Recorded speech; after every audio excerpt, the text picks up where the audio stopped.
Hello everyone, this is Prashant Singh and welcome to AC plus. मैं आशा करता हूं कि आप सभी ठीक होंगे और आपकी पढ़ाई बेहतर तरीके से चल रही होगी।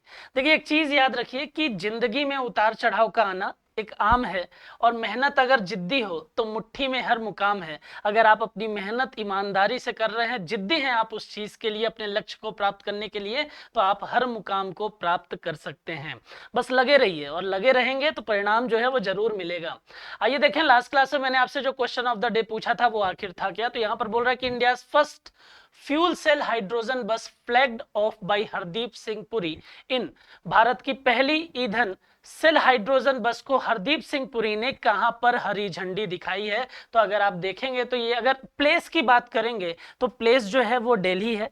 और हरदीप सिंह पुरी ने क्यों दिखाई है, तो याद रखिए कि हरदीप सिंह पुरी जो है वो petroleum and natural gas minister भी हैं।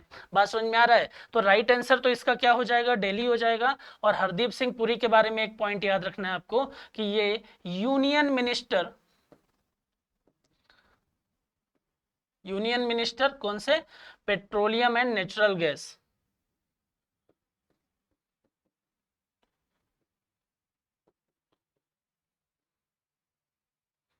बात समझ में आ रही है? और ये जो पूरा प्रोग्राम चलाया जा रहा है, इस प्रोग्राम के बारे में अगर मैं आपको बताऊं तो this program is initiated bye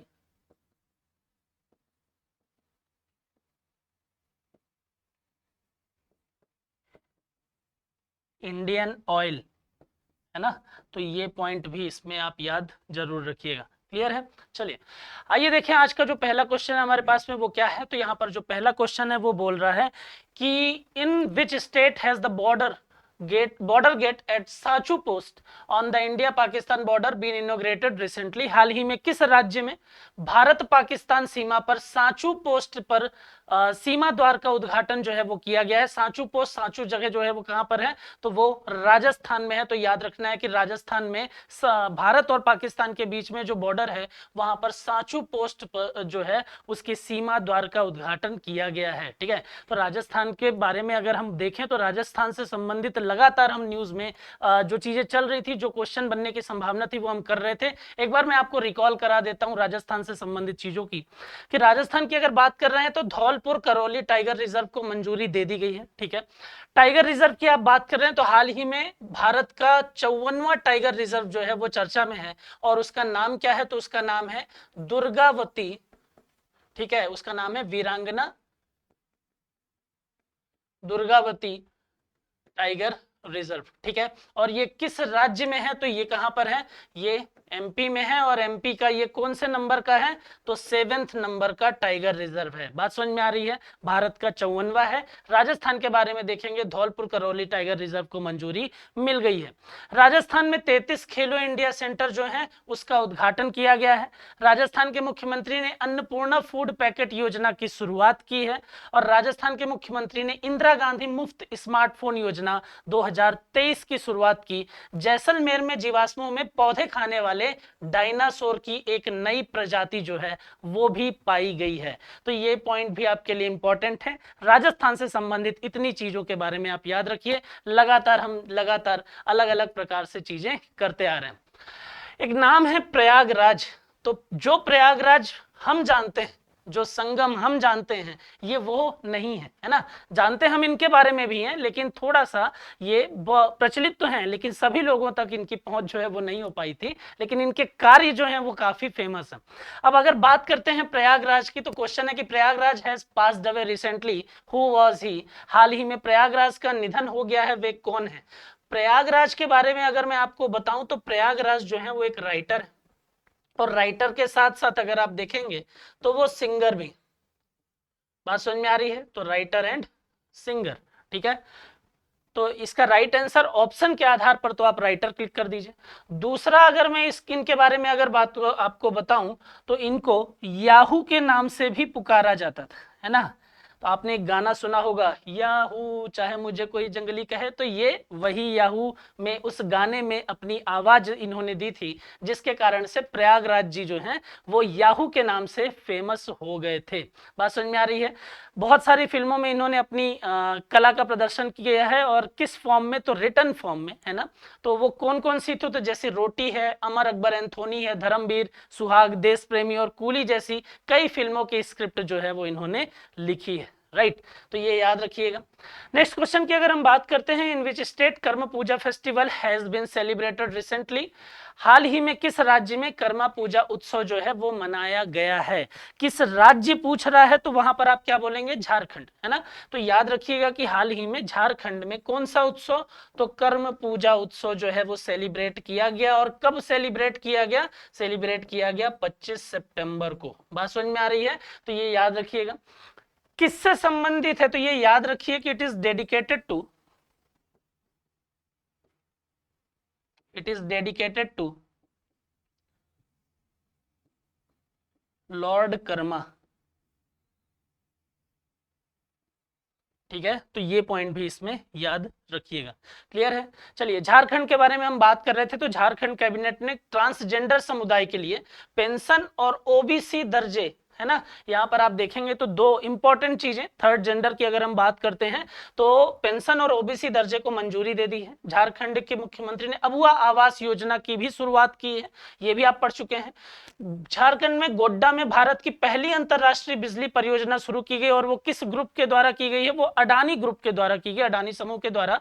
और देश का सबसे बड़ा high court, most important point जो है, देश का सबसे बड़ा हाई कोर्ट जो है वो कहां पर है, तो वो झारखंड में ही है। बात समझ में आ रही है? बनाया गया है, तो ये भी आप याद रखेंगे। क्वेश्चन नंबर 4 की हम बात करते हैं, who was one Japanese grand prix. देखिए, ग्रैंड प्रिक्स का अगर आप नाम देख रहे हैं तो एक व्यक्ति का नाम जो है वो बहुत ज्यादा चर्चा में है, और वो है मैक्स वर्स्टापेन। ठीक है, मैक्सिमम ग्रैंड प्रिक्स जो हो रही हैं, अलग अलग जो ग्रैंड प्रिक्स हो रहे हैं, उसमें ज्यादातर जगहों पर, ज्यादातर पॉइंट पर आप देखेंगे तो विनर कौन नजर आता है, मैक्स वर्स्टापेन नजर आता है। ये पॉइंट मैं अलग से इसलिए आपको बता रहा हूं कि अगर मान लीजिए ग्रैंड प्रिक्स से रिलेटेड कोई क्वेश्चन आता है और आपने इसके बारे में सुना ही नहीं, है ना, तो अगर आपको सिर्फ इतना भी याद रह जाता है और आपको सिर्फ उसमें तुक्का ही मारना है कि अब इसमें क्या करें, 1 2 3 4 में किसको टिक कर दें, तो वहां पर ये नाम ढूंढिएगा, है ना। अगर मैक्स वर्स्टापेन दिखाई दे रहा है तो वहां पर मैक्स वर्स्टापेन को ही क्लिक करिएगा, टिक करिएगा। अगर उसको करते हैं तो गलत होने की संभावना थोड़ा कम हो जाएगी। बात समझ में आ रही है? क्योंकि मैक्सिमम ग्रैंड प्रिक्स जो है वो किसने जीता है, वो मैक्स वर्स्टापेन ने जीता है। बात समझ में आ रही है? चलिए, क्वेश्चन आ रहा है जापानीज ग्रैंड प्रिक्स की, जापानी ग्रैंड प्रिक्स जो है वो किसने जीता है, तो यहां फिर से वही, इसके भी विनर कौन है, मैक्स वर्स्टापेन ही है। बात समझ में आ रही है? तो ये याद रखिएगा। यहां पर कुछ ग्रैंड प्रिक्स की लिस्ट मैंने डाली हुई है, तो उसको देख लीजिए, उसके विनर जो है वो कौन है 2023 के।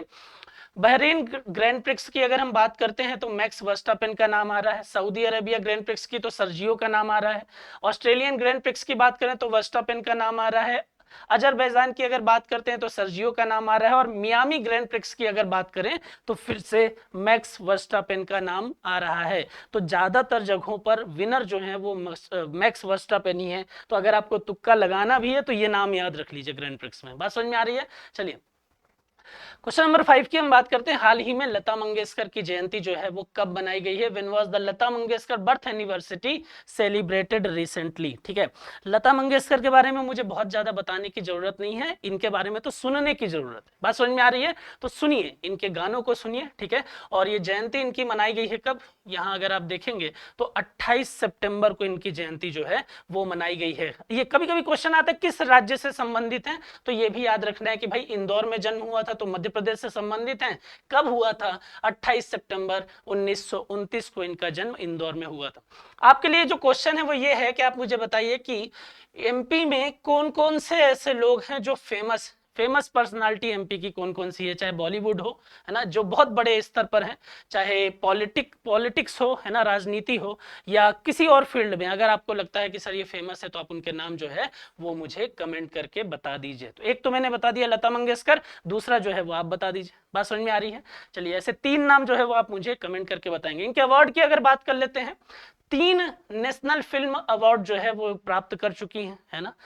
दिग्गज किस प्रकार की हैं इन अवार्ड से आपको समझ में आ जाएगा। 4 film fair best female playback award जो है वो मिल चुका है, 2 फिल्म फेयर स्पेशल अवार्ड भी मिल चुका है, film fair life time achievement award जो है वो भी मिल चुका है, दादा साहब फाल्के अवार्ड जो है वो भी लता मंगेशकर को मिल चुका है, कब 1989 में, और मोस्ट इंपॉर्टेंट 2001 में इनको क्या मिला है, तो इनको मिला है अवॉर्डेड भारत रत्न।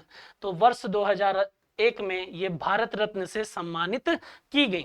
वर्ष 2007 की अगर हम बात करते हैं तो गवर्नमेंट ऑफ फ्रांस ने इनको एक अवार्ड दिया, हाईएस्ट सिविलियन अवार्ड, और वो कौन सा है, officer of the Legion of Honour. ठीक है, तो फ्रांस के हाईएस्ट सिविलियन अवार्ड जो है वो भी इनको मिला है। और एक और इंपॉर्टेंट आता है 2019 में, she was the honoured with the daughter of the nation award जो है वो भी इनको मिल चुका है। बात समझ में आ रही है? तो ये इतने पॉइंट आप इसमें याद रखेंगे। ठीक है, चलिए यहां पर अगर बात करते हैं क्वेश्चन नंबर 6 की अगर हम बात करते हैं तो क्वेश्चन नंबर 6 बोल रहा है कि when was the 116 birth anniversary of शहीद आजम भगत सिंह सेलिब्रेटेड रिसेंटली। हाल ही में शहीद आजम भगत सिंह की 116वीं जयंती कब मनाई गई है? तो देखिए क्वेश्चन यहां से डेट है 28 सितंबर। ठीक है, और कौन सी जयंती है तो ये भी आपको याद रखना है, 116वीं जयंती है। ठीक है, तो अभी हाल ही में 116वीं जयंती किसकी मनाई गई? तो मनाई गई भगत सिंह जी की। इनके बारे में तो आवश्यकता है ही नहीं, है ना, बच्चा बच्चा जो है वो वाकिफ है किससे, इंकलाब जिंदाबाद से, है ना। नारा किसने दिया था? तो ये दिया था भगत सिंह जी ने। ठीक है, और एक ऐसा व्यक्तित्व कि शहीद होकर और देश की आजादी के लिए हर इंसान में, हर नागरिक में इन्होंने क्या कर दिया, एक चिंगारी जो है वो फूंक दी। बात समझ में आ रही है? तो एक बहुत बड़ा योगदान, इनके योगदान की व्याख्या मैं अपने शब्दों से जो है वो नहीं कर सकता हूं। ठीक है, तो आप याद रखिए भगत सिंह जो है 28 सितंबर को उनकी 116वीं जयंती मनाई गई है। ठीक है, इंकलाब जिंदाबाद का नारा इन्होंने दिया था और शहीद हुए थे 23 मार्च को, है ना। तो कौन कौन नाम ये भी याद रखिए, भगत सिंह, सुखदेव और राजगुरु। ठीक है, तो इन्होंने देश की आजादी के लिए 23 मार्च को क्या हो गया था, हंसते हंसते 23 मार्च को हंसते हंसते क्या चढ़ गए, फांसी पर चढ़ गए थे, अपनी जान जो है वो कुर्बान कर दी थी। इसलिए याद रखिएगा कि 23 मार्च को हम किस दिवस के रूप में मनाते हैं। अच्छा, ईयर अगर पूछ ले तो क्या बोलोगे? तो आप याद रखना है 23 मार्च 1931। बात समझ में आ रही है? तो कब फांसी हुई थी? 23 मार्च 1931 को हुई थी। और इसीलिए जब हम 23 मार्च की बात करते हैं तो याद रखना है कि 23 मार्च जो है वो किस दिवस के रूप में सेलिब्रेट होता है? तो वो सेलिब्रेट होता है शहीद दिवस के रूप में।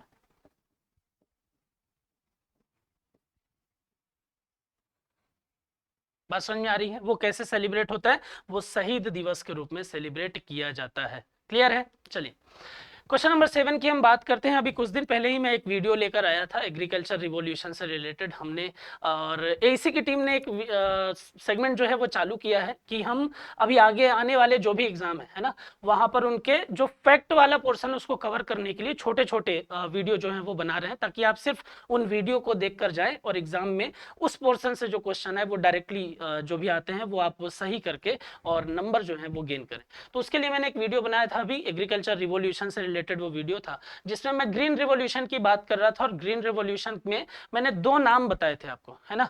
ग्रीन रिवॉल्यूशन में मैंने 2 नाम बताए थे। मैंने ये बोला था आपको कि भाई जब father of green revolution world की बात आएगी तो आप क्या बोलेंगे?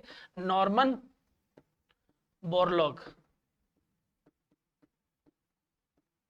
ठीक है, और अगर मान लीजिए father of green revolution India की बात आएगी तो वहां पर आप क्या बोलेंगे? आप बोलेंगे एम एस स्वामीनाथन। बात समझ में आ रही है? तो उन्हीं एम एस स्वामीनाथन जो इंडिया के ग्रीन रेवोल्यूशन के फादर कहलाते हैं, उन्हीं की हाल ही में क्या हो गई है? मृत्यु हो गई है। बात समझ में आ रही है? तो इन्हीं की हाल ही में मृत्यु हो गई। और एम एस स्वामीनाथन हाल ही में जिनका निधन हुआ है, 98 वर्ष के थे, वो कौन है? तो वो फादर ऑफ ग्रीन रेवोल्यूशन थे। ग्रीन रेवोल्यूशन मेनली किससे रिलेटेड है, तो व्हीट और राइस से संबंधित है, और मुख्यतः अगर आप देखेंगे तो गेहूं की ही बात यहां पर आपको देखने को मिलेगी। ब्लू रेवोल्यूशन की अगर बात करेंगे, ये किससे रिलेटेड है, तो ये फिश प्रोडक्शन से रिलेटेड है। व्हाइट रेवोल्यूशन में आप याद रखिए किसकी बात करेगा, ये मिल्क प्रोडक्शन की बात करेगा। और साथ ही साथ एक पॉइंट और याद रखिए, क्योंकि मिल्क प्रोडक्शन की बात हो रही है तो ऑपरेशन फ्लड भी आपको याद होना चाहिए, तो ये भी आप पॉइंट याद रखिए। और रेड रेवोल्यूशन की अगर आप बात करेंगे तो दो नाम याद रखिए, एक मीट याद रखेंगे और एक साथ ही साथ एक चीज और, टमाटर। बात समझ में आ रही है, तो मांस भी याद रखना है और टमाटर भी याद रखना है, वो रेड रिवॉल्यूशन से संबंधित है। क्लियर है, चलिए। तो एम एस स्वामीनाथन कौन है, वो father of green revolution India थे, जिनकी हाल ही में मृत्यु हो गई है। क्लियर है। क्वेश्चन नंबर 9 की हम बात करते हैं, when is world rabies day celebrated, हाल ही में विश्व रेबीज डे कब मनाया जाता है, ठीक है, और कब मनाया गया है, तो अगर आप देखेंगे तो सितंबर 28 को आप देखिए तो विश्व रेबीज दिवस जो है वो सेलिब्रेट किया गया है। अब सितंबर 28 की अगर हम बात करें और रेबीज दिवस की बात करें, तो आपको ये भी पता होना चाहिए कि सर ये है क्या, रेबीज किस प्रकार की बीमारी है, ठीक है। तो याद रखना है कैसे फैलेगी, ये फैलेगी जानवरों के काटने से।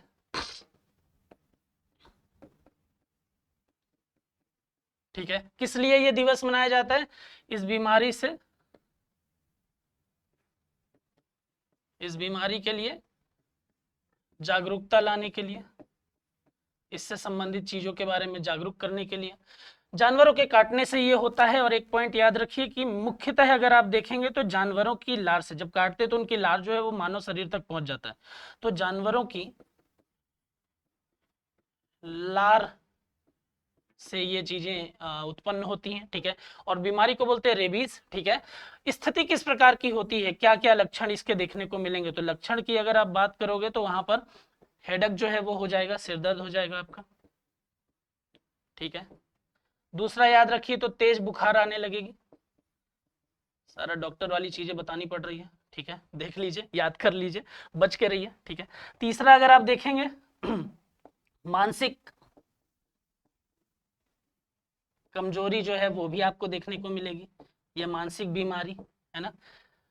नेक्स्ट अगर आप देखेंगे तो अधिक होने पर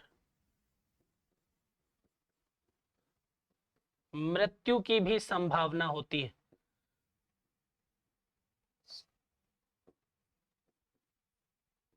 बात समझ में आ रही है, अधिकतम से मृत्यु की संभावना, तो ये पॉइंट भी इसमें याद रखिए। कब मनाया जा रहा है, सितंबर 18 को ये सेलिब्रेट किया जा रहा है। नेक्स्ट क्वेश्चन है हमारे पास में, when is world heart day celebrated, विश्व हृदय दिवस जो है वो कब मनाया जाता है, तो विश्व हृदय दिवस मनाया जाता है सितंबर 29 को। किस लिए मनाया जाता है, तो याद रखना है हृदय से संबंधित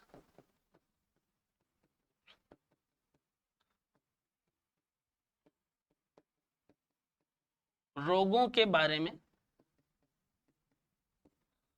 जागरूकता और बचाव। बात समझ में आ रही है, बचाव के लिए ये सेलिब्रेट किया जाता है। और अगर आप ये देखेंगे कि सर 2023 की थीम क्या थी, तो वहां पर आप ये थीम भी याद रखिए, यूज हर्ट नो हर्ट। बात समझ में आ रही है, तो अगर आपसे ये पूछ लिया जाए कि सर वर्ल्ड हेल्थ डे की 2023 में थीम जो थी वो आखिर थी क्या, तो ये थीम याद रखना है आपको, यूज हर्ट नो हर्ट, ठीक है। तो ये पॉइंट भी इसमें इंपॉर्टेंट है, ये पॉइंट भी इसमें याद रखिएगा। क्लियर है, चलिए नेक्स्ट पॉइंट की हम बात करते हैं। RBI cancelled the licence of Kapol bank due to insufficient capital, which category of bank it is which category of bank is it. RBI ने अपर्याप्त पूंजी के कारण कपोल बैंक का लाइसेंस जो है वो रद्द कर दिया है, आरबीआई के पास ये अधिकार है, ठीक है। और ये किस श्रेणी का बैंक है, देखिए जब बैंक की हम बात करते हैं ना, इंडिया में बैंक की आप कैटेगरी की बात करोगे तो कैटेगरी जो है वो आपको मुख्यतः दो प्रकार की दिखती है, ठीक है। कौन कौन सी दिखती है, तो एक तो आपको दिखती है सर शेड्यूल बैंक की कैटेगरी, और दूसरी आपको दिखाई देती है नॉन शेड्यूल्ड बैंक। बात समझ में आ रही है, एक आपको दिखाई देती है शेड्यूल्ड बैंक की कैटेगरी और दूसरी आपको दिखाई देती है नॉन शेड्यूल्ड बैंक। अब शेड्यूल्ड बैंक में जब आप देखते हो तो आपको तीन कैटेगरी नजर आती है। एक आपको पता चलता है कि सर ये कमर्शियल बैंक है,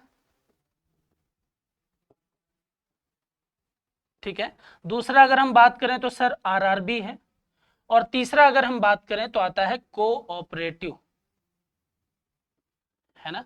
तो यहां पर याद रखिए, तो ये जो कपोल बैंक है ना, ये किस कैटेगरी का बैंक है, ये इसी कोऑपरेटिव बैंक की कैटेगरी है, ठीक है। तो इसलिए इसका राइट आंसर जो है वो क्या हो जाएगा, कोऑपरेटिव। अब देखिए, कभी अगर कोई भी बैंक जो है वो बैंकरप्ट होता है या बंद हो जाता है, लाइसेंस खत्म हो जाता है, तो उस कंडीशन पर जो डिपॉजिटर है उनका पैसे का क्या होगा फिर।